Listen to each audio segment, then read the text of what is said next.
Ano po yun, card holder lang po yun. Actually po, ang dalhin ko sana po kanina is yung wallet ko po.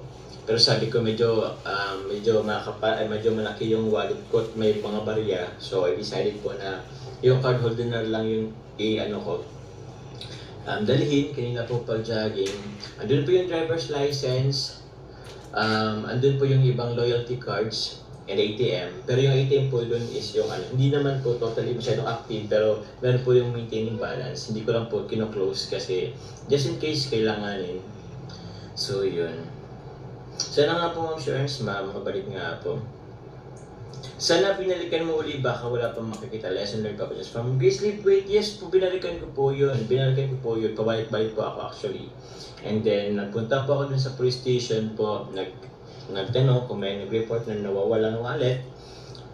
Unfortunately, wala rin po. So, wala po. Umuwi na lang po ako.